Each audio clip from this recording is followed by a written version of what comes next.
¿Qué tal? ¿Cómo están? Buenas tardes. Bienvenidos, bienvenidas, nuestros queridos compañeros y compañeras, auditores y auditoras de la Radio Nuevo Mundo Patagonia, la 104.7, aquí desde Punta Arenas, Chile, y también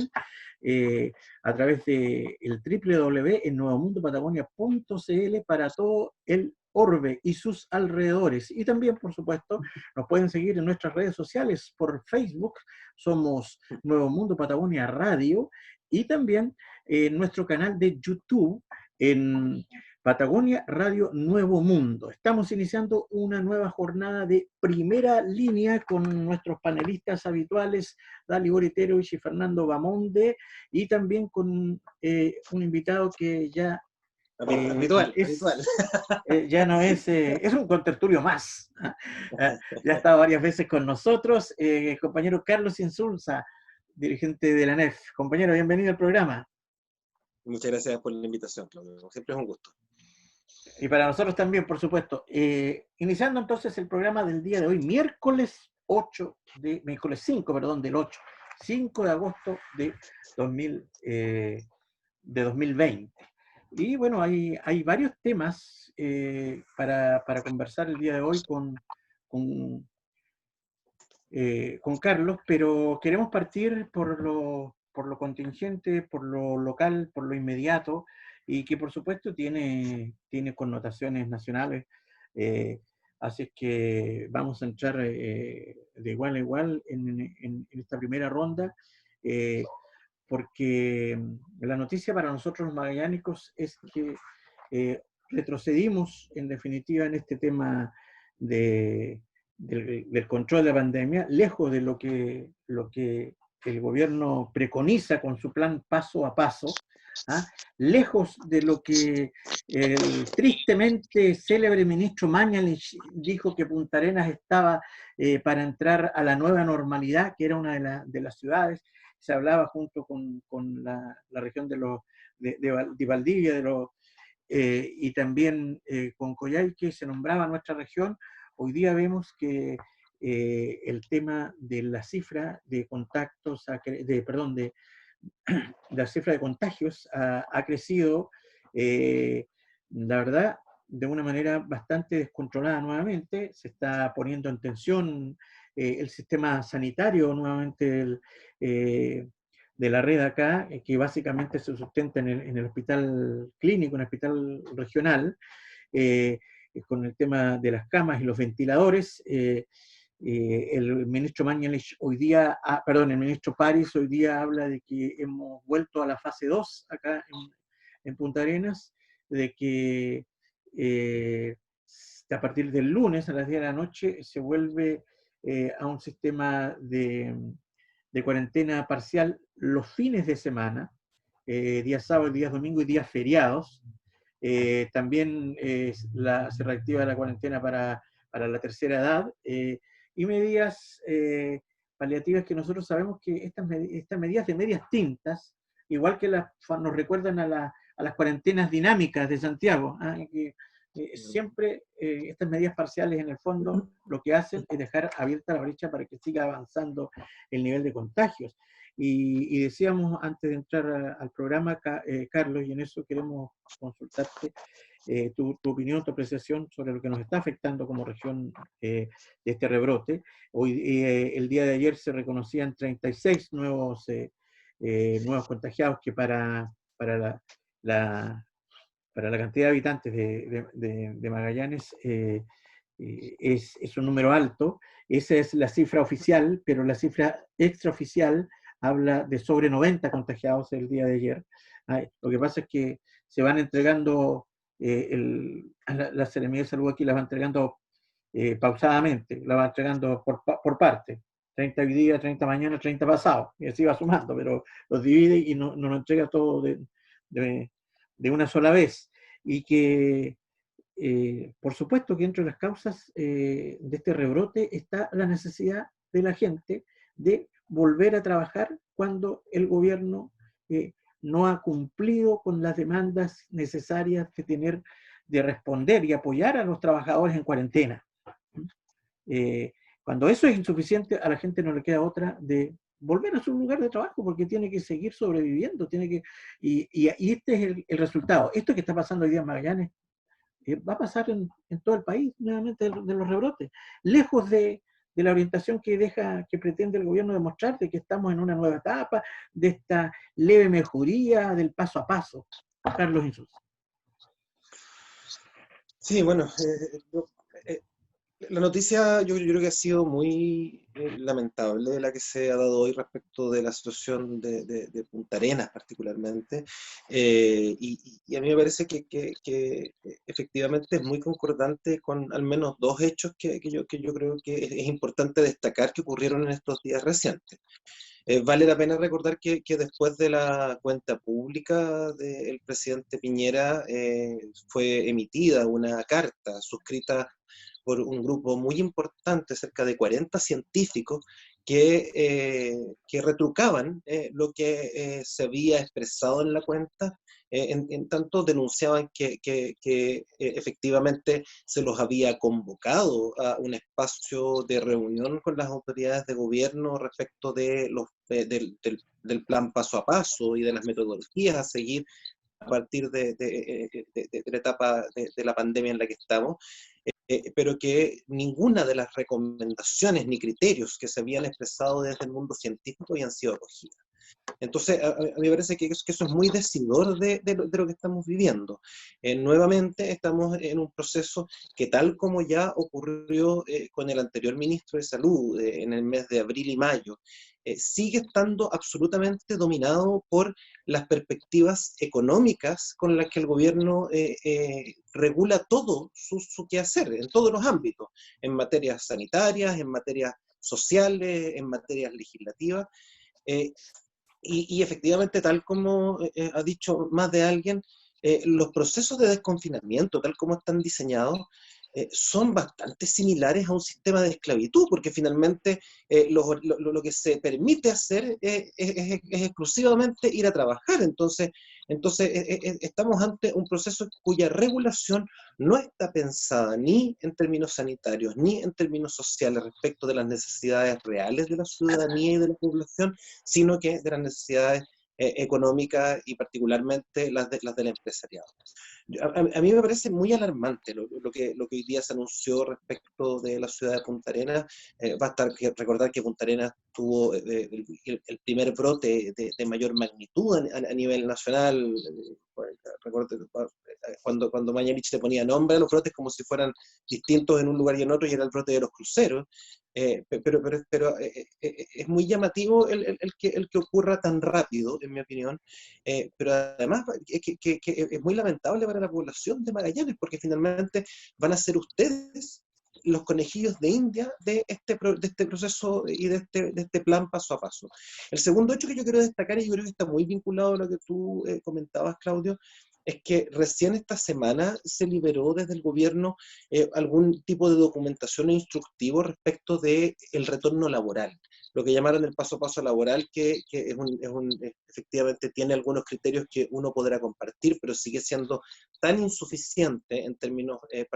como la buena parte de las políticas sanitarias que ha emitido el gobierno. Pero lo que yo quiero llamar la atención es que justamente se libera o se entrega una política de este tipo por parte del gobierno cuando ya se ha avanzado en desconfinamiento en 2 o 3 regiones y en varias ciudades más, y se siguen anunciando. Entonces justamente aquí, una vez más, queda en evidencia la falta enorme de coherencia y completitud de las políticas que ha seguido el gobierno en materia sanitaria, y la incomprensión de algo que en la mayor parte de las experiencias internacionales ya está completamente claro. Si se quiere acotar los efectos económicos y sociales que la pandemia de COVID-19 está teniendo, la metodología adecuada es tomar las medidas más drásticas y profundas y extensas posible, tanto en términos sanitarios como en términos sociales y económicos, para dar cobertura para que eso sea efectivo, para que los retornos tengan la menor posibilidad de contagio posible. Y nosotros estamos completamente en el sentido contrario. Aquí cada vez que es posible, o cada vez que se abre una ventana, o que el gobierno sobre una ventana, avancen medidas que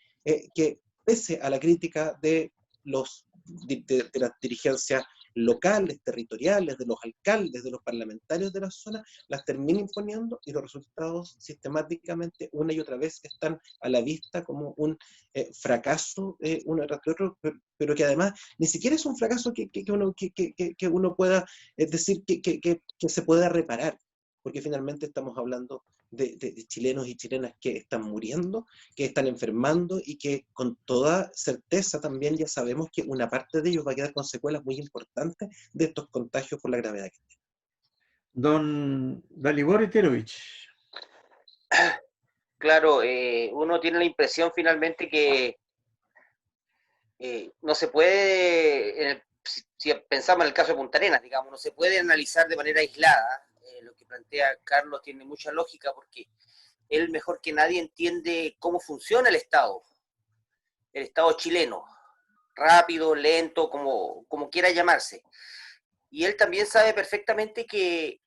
Piñera ha sido el enemigo número uno del servicio público, desde llamarlos grasa del Estado para abajo, digamos. Por lo tanto, en ese contexto, Sebastián Piñera y su gobierno insiste en proponer respuestas que no son, a mi juicio, políticas públicas, que no tienen que ver con la forma de actuar y de funcionar del Estado, sino que inventa esta cosa nueva que se llama plan, y lo instala en la Araucanía, y lo instala para el 18 de septiembre con los volantines, y lo instala en las playas en el verano, y ahora en la mayor crisis sanitaria y social de la historia del país en los últimos 100 años por lo menos, instala un planes, que no son a mi juicio políticas públicas. Tú, Carlos, ¿cómo ves eso? ¿Estoy tan perdido, digamos, o efectivamente son una suerte de respuesta insuficiente que finalmente no tiene nada de política pública, creo yo? O sea, yo concuerdo contigo en que efectivamente,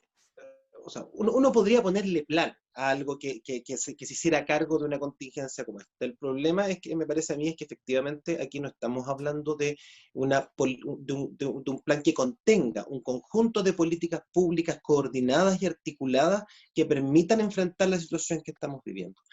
Hoy aparece en el desconcierto, y quiero mencionarle, una columna que me pareció muy importante, suscrita por la Asociación de Funcionarios del Ministerio de Desarrollo Social, la SOFUMI, en que ellos efectivamente hacen el reclamo de que no han dejado de trabajar, pero el problema es que no se ha abierto ninguna evaluación ni ninguna modificación para este contexto que permita que las políticas públicas que nuestro país tiene y en situaciones de normalidad han mostrado ciertos niveles de éxito se modifiquen para sostenerlas, y tampoco de crear políticas públicas adecuadas para el contexto que hoy día estamos viviendo. Pero y para agregar algunos elementos más, pero esto además está teñido de otras cuestiones. A mí me parece que efectivamente, si uno mira cómo se van multiplicando las denuncias de corrupción en la implementación de los planes del gobierno respecto de las cajas de mercadería, respecto de los centros sanitarios para quienes no pueden, para pasar cuarentena, respecto ahora recientemente incluso una asociación de funcionarios de una Seremi de Salud votó un paro en la región de Los Ríos porque una clausura sanitaria respecto de un comercio que estaba incumpliendo normas se había levantado por presión del dueño frente a la intendencia. Entonces a mí me parece que hoy día efectivamente, tal como ocurre frente a otras cosas, yo creo que hay que asumir con mucha claridad que la pandemia y el COVID-19 no es causante, no es la causa de las situaciones que hoy día estamos viviendo. Lo que la pandemia ha hecho es poner a la vista de manera muy cruda y muy terrible la precariedad laboral, el hacinamiento, o sea, una serie de fenómenos sociales que son fruto de las formas permanentes de construcción de nuestra sociedad y del modelo económico que nos rige. Entonces, hoy día, claro, con COVID-19 todo esto queda a la vista con mayor crudeza. Entonces, si hoy día desde el mundo del territorio, desde el mundo social, desde el movimiento sindical, desde los partidos progresistas, no se asume con claridad que el desafío que viene a futuro, sobre todo frente a una ofensiva que hoy día el gobierno está impulsando, de profundización de la precariedad laboral en sentido neoliberal del trabajo, particularmente como una supuesta respuesta a la crisis, no se avanza en transformaciones más estructurales que garanticen seguridad social, que garanticen trabajo decente, que garanticen el derecho a la vivienda, o sea, que finalmente se hagan cargo de las causas de las problemáticas que hoy día estamos viviendo, efectivamente las lecciones de la pandemia no van a quedar más que como una anécdota que va a volver a tener exactamente los mismos efectos frente a cualquier otro fenómeno que desestabilice, tal como lo ha hecho esta pandemia, el modelo de acumulación y el modelo de producción que tenemos instalado en Chile. Fernando, antes de darte la palabra para tu comentario y tu consulta a nuestro invitado sobre el tema que estamos conversando, cuando el gobierno habla de desconfinamiento, y nosotros estamos viendo dos situaciones a nivel mundial, cómo ocurre esto del rebrote, vemos lo que ocurre en España, lo que ocurre en Noruega, lo que ocurre en Europa en general hoy día, donde aplicaron este paso a paso, donde aplicaron esta política de desconfinamiento y tenemos esta realidad del rebrote, y cuando esto lo aplicamos a nuestra realidad, tal como decía Carlos, siendo nosotros, habiendo vivido una cuarentena muy larga, una de las primeras del país, y hoy día tenemos de nuevo, así como está ocurriendo en Europa, en medio de esta política del gobierno, el famoso paso a paso y desconfinamiento, tenemos la realidad de un rebrote. ¿Cómo se explica eso? Fernando o yo. Fernando, porque Fernando te tira después el rebote. Sí, no, o sea, mira, yo creo que efectivamente el tema es que tal como decía, y como que Talibor también relevaba, a mí me parece que finalmente el problema es que no estamos ante un conjunto de políticas públicas coherentes que se hagan cargo del conjunto de fenómenos. Y finalmente el apresuramiento y la ceguera por avanzar en la reapertura del sistema productivo es lo que está haciendo, es lo que está conduciendo las decisiones, y me parece que en el caso de Punta Arenas parece bastante, yo no conozco, no estoy ahí, entonces no me atrevo a hacer un juicio taxativo, pero tiendo a pensar que efectivamente el fenómeno central tiene que ver con el retorno a la normalidad en el trabajo, incluso con algunas medidas restrictivas, sin los mecanismos adecuados, sin las medidas de protección adecuadas, sin las lógicas de trazabilidad, de seguimiento y de aislamiento necesarias en función de mantener la contención. O sea, por una situación geográfica distinta, con toda certeza, la situación de Coyhaique, de la región de Aysén, parece distinta, pero efectivamente porque sí, bueno, Magallanes también es una zona extrema que tiene con un acceso difícil, pero la Patagonia Norte tiene un acceso aún más difícil, y pareciera que finalmente eso es lo que ha mantenido en ciertos rangos de contención. En cambio, en el caso de Magallanes, con una reactivación o una apertura, insisto, sin una política laboral que recién fue liberada esta semana adecuada, sin las medidas de trazabilidad, de aislamiento que los científicos han recomendado implementadas, era totalmente esperable, y a mí me parece que finalmente si los rebrotes que hoy día estamos percibiendo no son más importantes,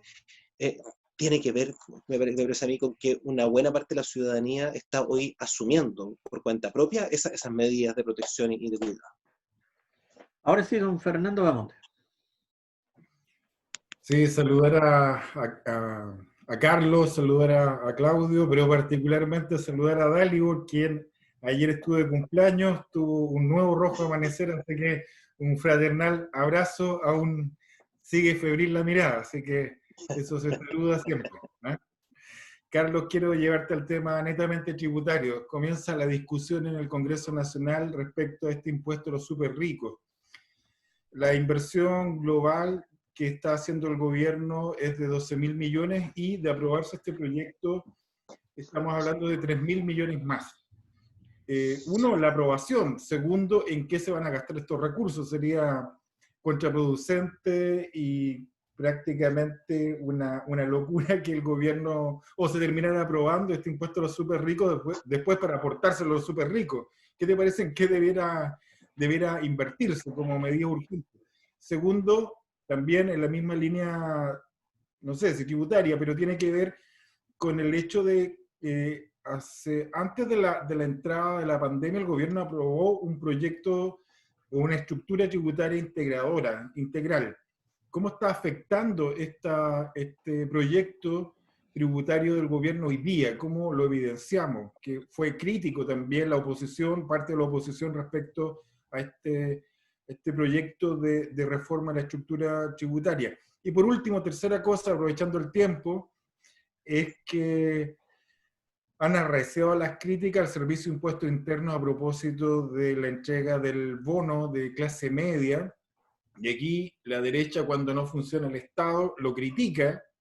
pero finalmente lo que tenemos que criticar es finalmente la forma que adquirió este Estado bajo este modelo económico y social. Que nos comentaras qué está pasando en el Servicio de Impuestos Internos, que parece que no solamente la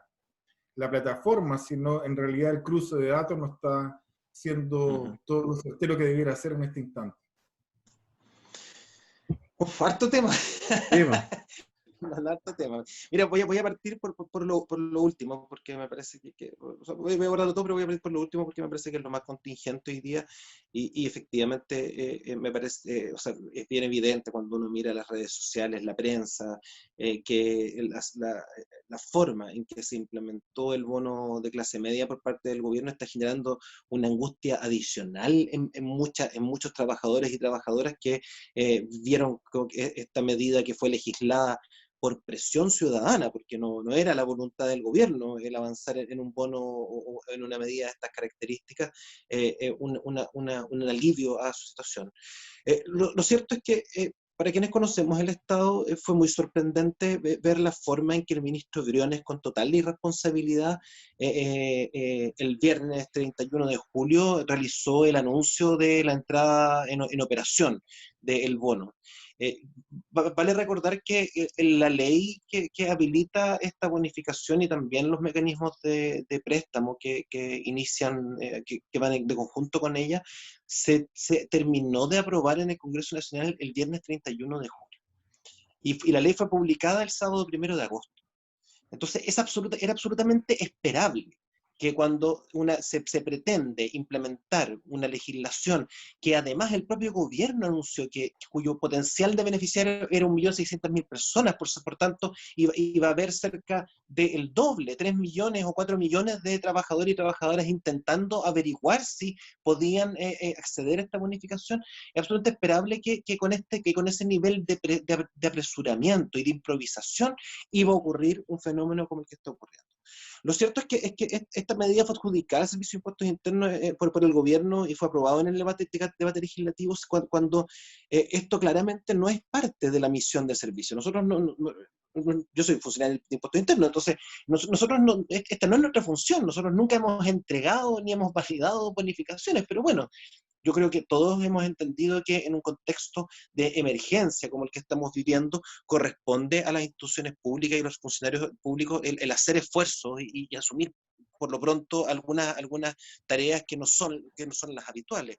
Pero eso tiene que ser realizado con la preparación suficiente, con la planificación adecuada y sobre todo con los recursos necesarios para poder implementarla. Yo quiero, alguien podrá parecerle un detalle, pero no lo es. La ley que aprobó el bono de clase media no contempla la presupuestación de un solo peso para su implementación por parte del servicio. Esto es completamente inédito. Todas las medidas de este tipo deben incluir en su informe financiero cuáles son los presupuestos y que requieren en términos de gasto en personas, gasto en plataformas informáticas o en otros. En este caso, el informe financiero informa que no se requiere un solo peso, solo informa los beneficios. Entonces, efectivamente, pero esto además tiene hoy día un impacto enorme y eso sí es de responsabilidad plena de y del director del servicio, de la dirección vigente del servicio. Que es que no es que solo no esté funcionando el bono. La instalación del bono en nuestro sitio web hoy día tiene colapsado todos los sistemas del servicio y por tanto está afectando a los contribuyentes, empresas, personas que necesitan desarrollar sus actividades con normalidad. Entonces el efecto de esta improvisación es enorme. Mira, muy en lo concreto, efectivamente es claro que ha habido errores en la plataforma, ha habido errores de comunicación del gobierno. Fue el propio ministro de Hacienda el que le dijo a todo el mundo que entrara a la página y que si la página, y que la página iba a tener toda la información necesaria y que si cumplía los requisitos, simplemente iba a tener que ingresar su root y apretar un botón. Y lo cierto es que no era así, porque no está agregada toda la información en la plataforma, porque hay información que no que el servicio no tiene en esta fecha, al menos. Hubo otros errores. Entonces, hoy día además va a haber una cantidad de ciudadanos y ciudadanas, incluyendo funcionarios públicos, que aparecían habilitados en la plataforma y que pudieron postular también, en mi opinión, por un error grave de interpretación respecto de la forma de cálculo de este 30% de reducción de las remuneraciones que pone como requisito. Y por otro lado, hay trabajadores y trabajadoras que evidentemente debieran recibirlo y que por errores en el diseño de la ley y también del sistema no están pudiendo hacerlo. Por ejemplo, las trabajadoras de casa particular, que como su información tributaria no existe, pero sí su información previsional, pero esa no está cargada, no están pudiendo percibir los bonos. Y de la misma manera, quienes han percibido de una u otra manera ingresos del fondo de cesantía también se están viendo afectados. Entonces, a mí me parece que el bono de clase media es, y particularmente su implementación, es una muestra gráfica que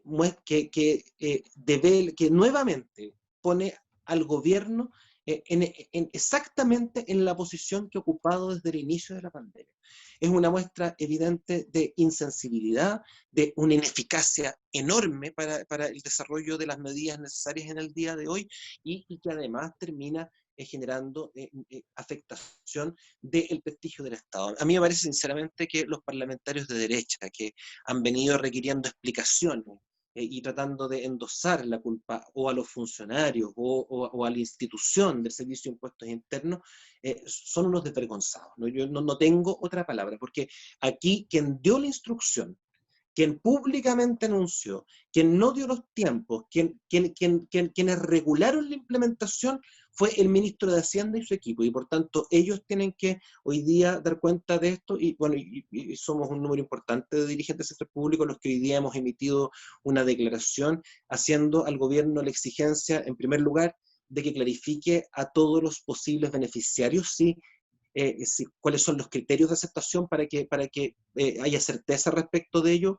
también respecto de los funcionarios públicos, donde hay otros componentes que se complejizan a propósito de esta postulación al bono. En segundo lugar, que se incorpore inmediatamente un mecanismo de desistimiento para quienes postularon a partir de los errores de información que la plataforma les proveyó, porque si no se van a ver vistos a los mecanismos, expuestos a los mecanismos sancionatorios que la ley evidentemente como corresponde contempla. Y en tercer lugar, que el gobierno libere los presupuestos necesarios para que la plataforma del bono de clase media se pueda separar de la plataforma de servicio de impuestos internos, aunque siga al alero de la institución, de manera de que no se siga viendo afectados los contribuyentes que esperan la atención o la operación normal de sus actividades económicas a partir de emisión de documentos tributarios o de cualquier otro trámite que requiera. Mira, lo segundo que plantea, voy a partir ahora sí por el tema más estructural. A mí me parece que la propuesta de este impuesto a los súper ricos es quizás, es junto con el retiro del 10% de las AFP, de las propuestas más importantes que han surgido al debate legislativo desde que se inició la pandemia. Y no porque tenga, o sea, porque yo tengo la convicción de que una medida tributaria de este tipo efectivamente tiene sentido hoy día, es una medida de carácter transitorio. Pero es muy importante este debate porque pone a la vista una serie de discusiones que durante mucho tiempo han estado vedadas en nuestra sociedad. En primer lugar, pone en el centro la discusión respecto de la necesidad de tener un sistema tributario progresivo, es decir, que quienes tienen más paguen más y que quienes tienen menos efectivamente tributen en proporción, en menores proporciones a sus ingresos. Y lo cierto es que si uno mira los efectos que ha tenido la pandemia desde el punto de vista de la distribución del ingreso en nuestro país, está empeorado gravemente. Y no es solo que los segmentos de trabajadores y trabajadoras, sean de altos, medios o bajos ingresos, hayan disminuido sus ingresos, sino que los segmentos el segmento del 1% más rico de la población, los súper ricos de este país, se han enriquecido a la ley de la pandemia. Si eso, ahí hay un dato de realidad. Entonces el impuesto a los súper ricos como una medida transitoria para aportar recursos, efectivamente me parece a mí que es un debate muy necesario. Y efectivamente, tal como tú dices, no tiene ningún sentido el que se implemente un impuesto de estas características si finalmente esos recursos después se van a utilizar tal como el gobierno ha intentado en reiteradas, en varios de los procesos legislativos que han habido de marzo a la fecha, para financiar o para entregar condiciones preferentes al gran empresariado de este país. Eso no tiene ninguna lógica, o sea, no tiene ningún sentido que salga de un bolsillo para que ingrese por el otro. Entonces, a mí me parece indispensable que en este sentido esa moción avance y que podamos debatir respecto a la materia, pero también que esta discusión sirva en función de proyectar un debate tributario que en nuestro país ha estado postergado por demasiado tiempo. Muy bien, estamos con Carlos Insunza hoy día en primera línea, aquí en la 104.7. Don Dalibor Goreterovich. Sí, un poco siguiendo la misma línea de esta percepción que tiene uno del gobierno de Sebastián Piñera,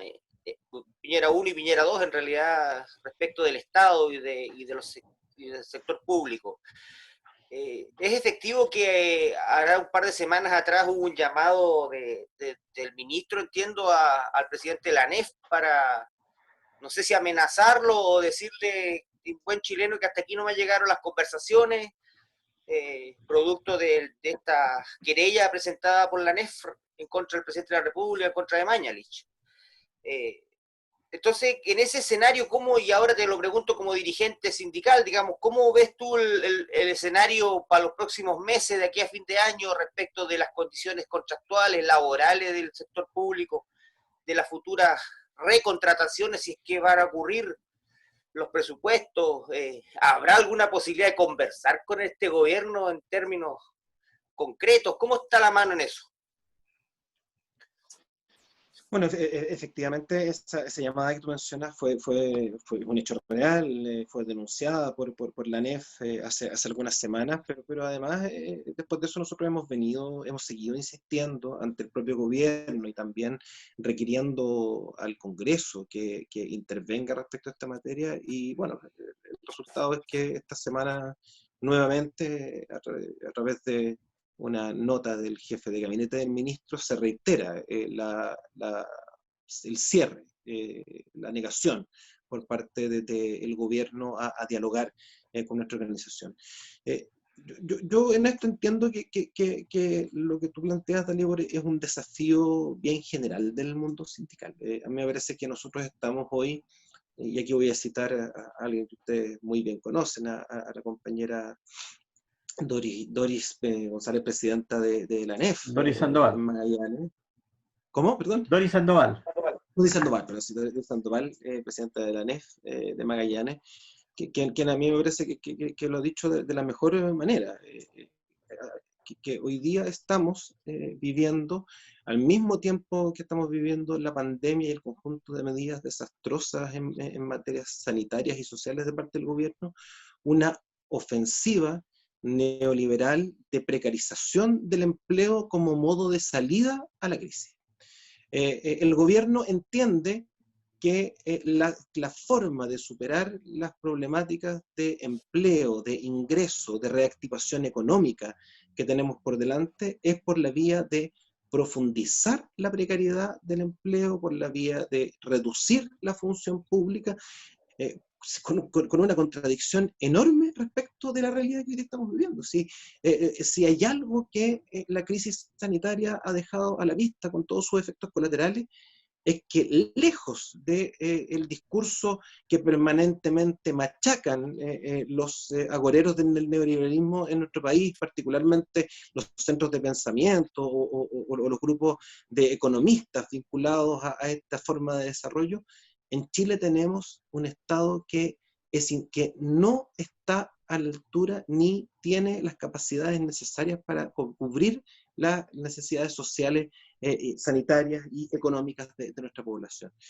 Y además eso las cifras lo ratifican. Entonces, lo cierto es que hoy día estamos en esa ofensiva y bueno, nosotros particularmente hemos venido debatiendo en conjunto con nuestras asociaciones base un plan de acción, un plan de movilización que tendremos que estamos viendo cómo desplegamos en este momento. No es fácil desplegar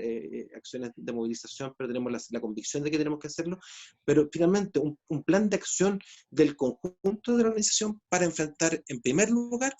las amenazas que se ciernen respecto de las materias presupuestarias. El gobierno efectivamente ha planteado diseños que implican en los hechos una reducción del presupuesto para el año 2021 que no puede sino terminar afectando gravemente a la ciudadanía de nuestro país por la vía de la supresión y eliminación de financiamiento público en materias de derechos y de programas indispensables para segmentos importantes de la población. En segundo lugar, también respecto a materia sanitaria, porque nosotros tenemos, bueno, a mí me parece que el gobierno ya probablemente está buscando otras estrategias, pero en su voluntad irracional de normalización de la vida económica, que esa normalización el gobierno pretende olearla y sacramentarla por la vía de poner a los funcionarios públicos a trabajar de manera normal. Y lo cierto es que mientras no superemos la crisis, mientras no hay una vacuna, es claro que no hay forma de volver a lo que el gobierno llama una normalidad. Y evidentemente también estamos alerta respecto de los impactos que esto puede tener en cuanto a los derechos, a la estabilidad laboral de los funcionarios públicos, porque, bueno, si bien no son palabras que provengan directamente de autoridades de gobierno, han sido varias las ofensivas que se han hecho desde desde grupos de parlamentarios del Chile Vamos, que han planteado reducciones de remuneraciones, reducciones de cantidad de trabajadores, fusiones de ministerios, como si finalmente eso fuera a hacer un aporte a lo que hoy día está viviendo nuestro país. Lo cierto es que nosotros hoy día, más que nunca, creemos que el proceso que hemos vivido en torno a la pandemia ha dejado muy en claro, tal como decía al inicio, primero las carencias estructurales y las dificultades estructurales que nuestra sociedad arrastra en distintas materias, particularmente respecto al mundo del trabajo y trabajadoras, de la seguridad social, de la calidad del empleo, de la insuficiencia de los salarios, pero por otro lado también ha dejado muy en evidencia la necesidad de que en nuestro país se fortalezca un Estado, por supuesto que eficiente, por supuesto que cercano, por supuesto que oportuno en su respuesta, pero un Estado también con las capacidades y los presupuestos suficientes para hacerse cargo de las necesidades de la ciudadanía que hoy día y después de esta crisis sin duda se van a multiplicar. Muy bien. Te quiero llevar al terreno estrictamente político. Dentro del discurso presidencial, la cuenta que pasó sin pena ni gloria, ya prácticamente se emitió el viernes y el día lunes ya no era tema, ¿no? Lo decíamos nosotros en el último programa, prácticamente que no estuvo ni siquiera en la pauta del programa político de TVN Estado Nacional. Pero dentro de esa cuenta, Piñera hizo varios llamados a la unidad, llamados derechamente a la concertación, para reflotar la política de los acuerdos, para reflotar estas políticas de Elwin de avanzar en la medida de lo posible, en el marco de la institucionalidad vigente. Cuando hablamos de la institucionalidad vigente, se refería precisamente a este plebiscito. Lo que es inexorable es que dentro de un par de meses vamos a tener este plebiscito que habla de la posibilidad de un proceso constituyente. Dentro de eso, muchos de los análisis plantean que efectivamente este cambio de gabinete que precedió a la cuenta es un cambio de gabinete para enfrentar el rechazo por parte del gobierno. Pero frente a todo este marco, la prensa, que nosotros sabemos cuáles son los intereses intereses que responden a la prensa oficial, tradicional, la televisión, las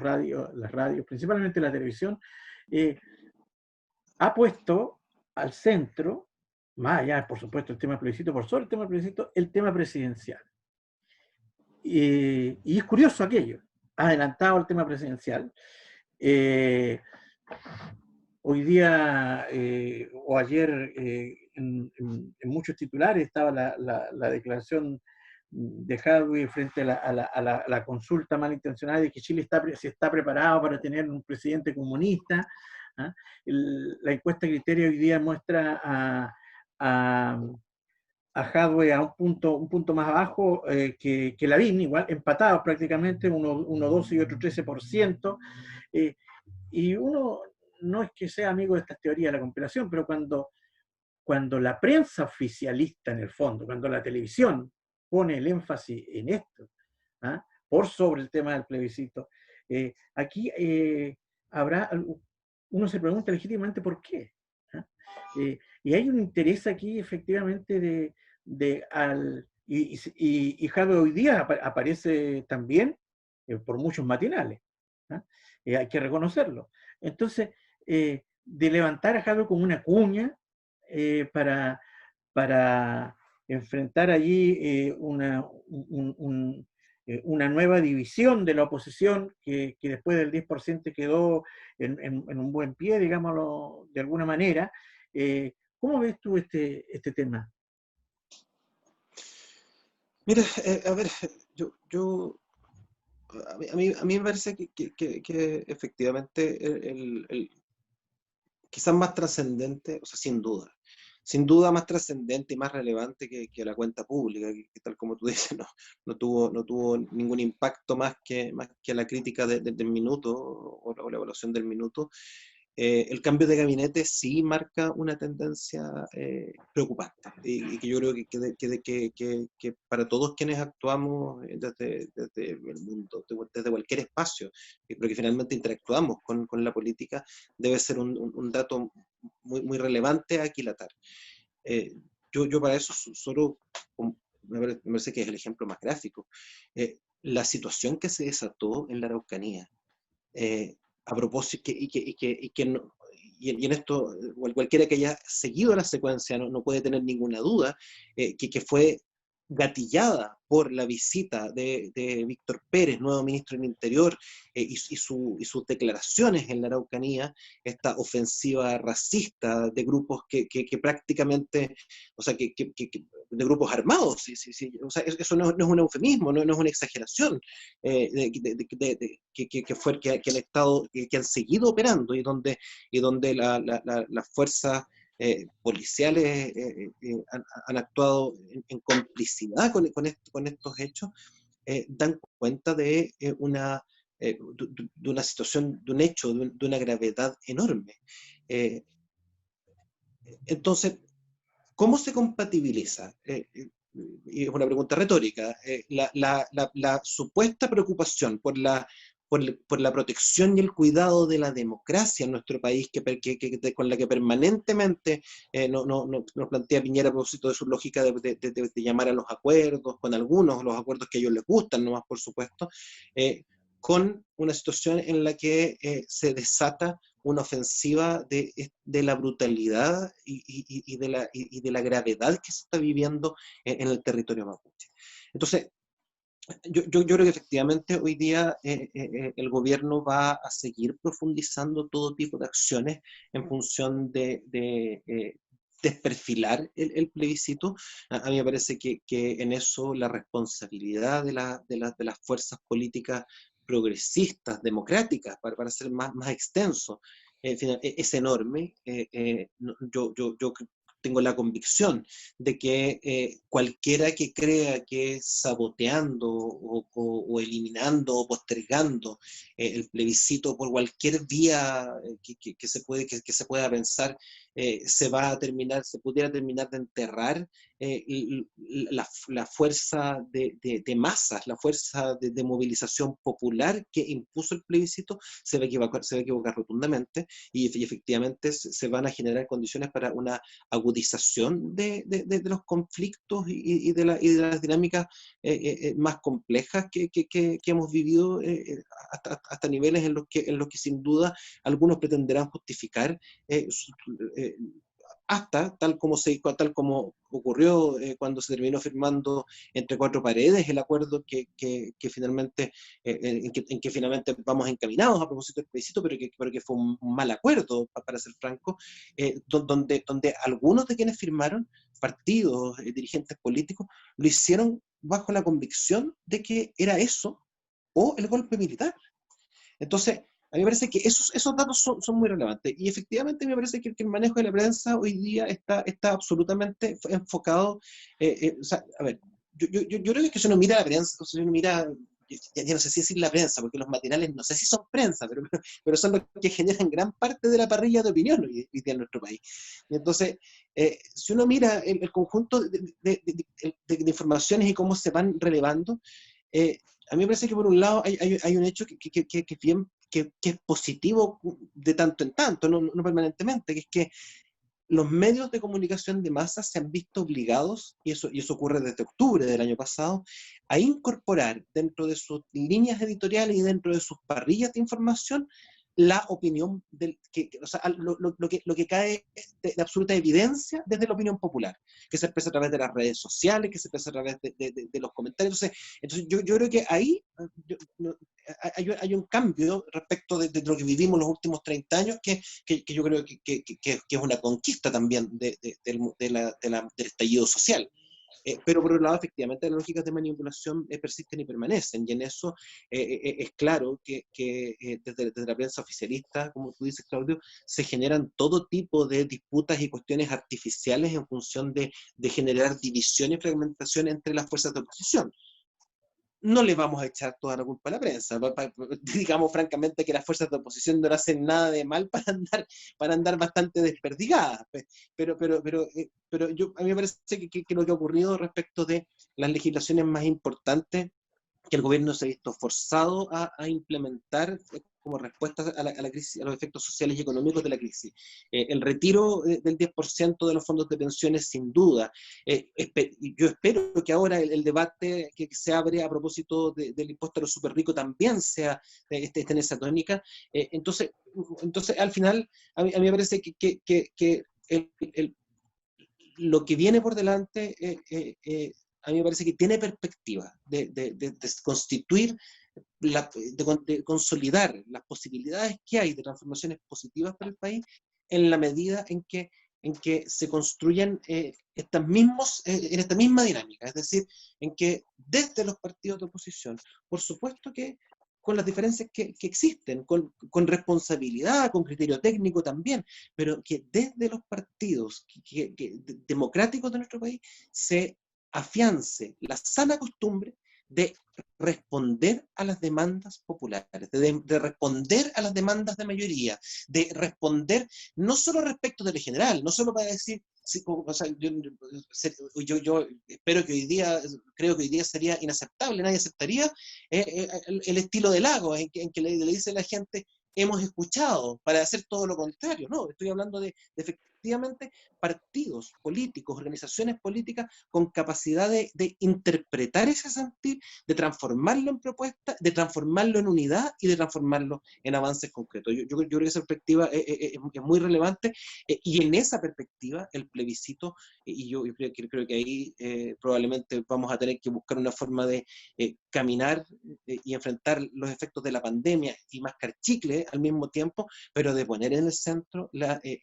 relevancia relevancia del plebiscito y de generar las condiciones para una amplísima participación, que yo no tengo duda de que va a dar cuenta de un respaldo abrumador por una nueva constitución y por el mecanismo más democrático que tenemos disponible, que es el de la Convención Constitucional. Fernando Bamonte, con usted, con tu intervención, tu comentario y tu consulta a nuestro invitado, vamos a cerrar el programa de Primera Línea para el día de hoy. Bien, Carlos, de camino al proceso constituyente y a la tarea mayor que posee una sociedad, es decir, el levantamiento de un nuevo Estado, una cuestión que podría hoy día o en cualquier momento resultar anecdótica, pero finalmente no lo es. Una diputada de la República que aspira a ser la presidenta de la UDI, estoy hablando de María José Hoffman, ha planteado un montón de oportunidades cada vez que niega con su voto la ayuda social, de que ella por principio no le gusta que la gente dependa del Estado, pero al mismo tiempo sumó un cuarto familiar dentro del Estado, como a su hermano como jefe de asesores de la Subdere, con un sueldo significativo. Y esto en el momento que estamos experimentando es un golpe, porque hay un descrédito de la institucionalidad, una deslegitimación de la política y del quehacer político. Entonces, ¿cómo plantearse este nuevo Estado a la luz de este saqueo que han hecho algunos partidos políticos, en particular en este caso la UDI, que es el ejemplo que estoy mencionando, de pensar este nuevo Estado en un Estado que responda a las necesidades ciudadanas y al acceso al empleo que pueda tener cualquier hijo de vecino a ser un funcionario público? Bueno, yo creo que esa es uno, sin duda, un importante, un tremendo desafío del proceso constituyente, pero no el único, por supuesto, pero mira, ese es un debate que desde las organizaciones sindicales del sector público llevamos eternamente, 20, 25, 30 años planteando. Lo cierto es que bajo las lógicas de implementación o de homologación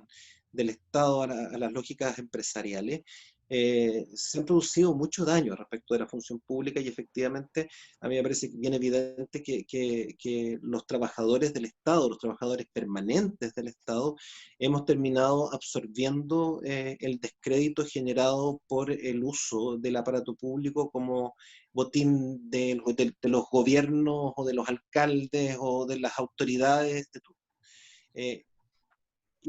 Y en realidad la falta de voluntad que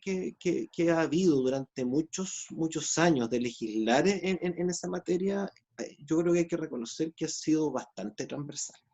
O sea, no es un tema de la derecha, no es un tema de la concertación. En esto, pese a que si uno revisa los programas presidenciales de los últimos 20 años, en muchos de ellos aparecían medidas en esta dirección, finalmente no se avanza porque finalmente es un botín que más allá de quien esté de turno, algunos tienen la expectativa de que les va a tocar después. Entonces es un tema que hay que resolver desde una posición de principio. A mí me parece que es absolutamente indispensable el separar con absoluta nitidez en el Estado los trabajadores y trabajadoras que cumplen función permanente de aquellos que corresponden a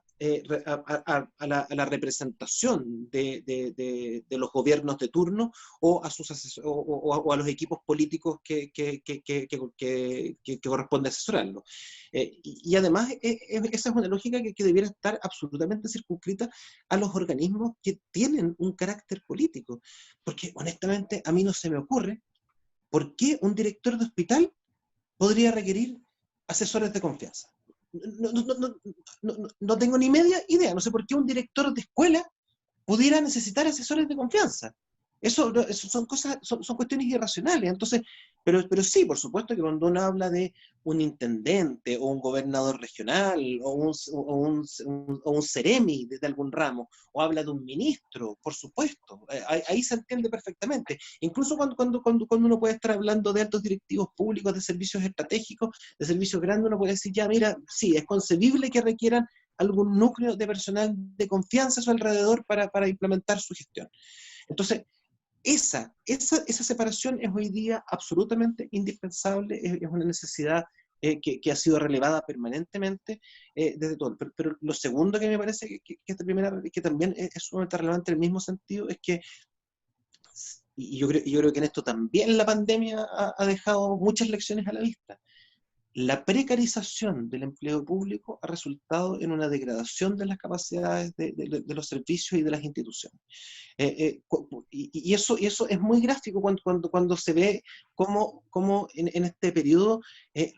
los trabajadores y trabajadoras honorarios, pero estoy hablando de los que son permanentes, de los que muchos de ellos llevan años cumpliendo funciones en esta condición, son los primeros afectados porque empiezan a ser víctimas de las medidas de austeridad, de las medidas de recorte y de otras. Solo voy a poner un ejemplo. El ministro de Hacienda dijo que, planteó en algún minuto cuando se lo cuestionó en el Congreso, que las medidas de austeridad que se habían implementado no habían tenido ningún efecto respecto de los trabajadores y trabajadoras del Estado. Eso es mentira. Yo creo, a pesar de que cuesta consolidar los datos, tengo la convicción de que cerca de 4.000 o 5.000 trabajadores fueron despedidos a propósito de los cierres de diversos programas que perfectamente podrían haberse reorientado y podrían haberse puesto al servicio de las necesidades de la contingencia y de la pandemia desde el Estado. Entonces, a mí me parece que efectivamente es bien probable que el proceso constituyente o que la constitución de una nueva constitución no sea el lugar donde se resuelvan hasta el final todas estas materias. Pero debiéramos avanzar en términos de que la nueva constitución habilitara y diera pie a los contenidos de principios en el marco constitucional que de una vez por todas superen y nos permitan dar el salto en Chile a tener a un Estado hecho a la medida de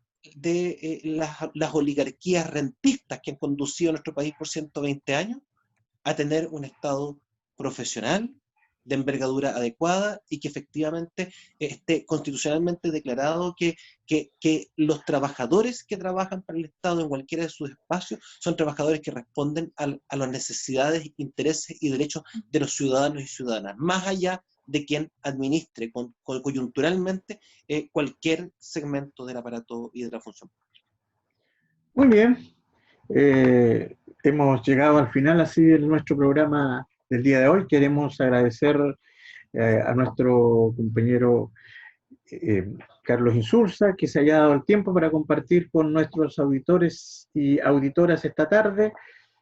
tarde-noche ya aquí en Magallanes, en esta región que se apresta a vivir un nuevo confinamiento, y también, como siempre, a Dalibor, a Fernando, por estar permanentemente todos los lunes, miércoles y viernes en primera línea. Muchas gracias, compañero Carlos, por haber estado con nosotros esta tarde. Y esperamos que nos veamos, Claudio, en Fernando, una futura. Dalibor. Díganle al nombre de nuestro compañero, díganle que lo eche de menos, que siempre Sebastián. Sebastián. Y a la compañera Doris que no me mate por haberle cambiado el apellido, pero son cosas que pasan cuando uno habla rápido. Un abrazo a todos y saludos a los auditores de la radio. Ya, chao. Chao.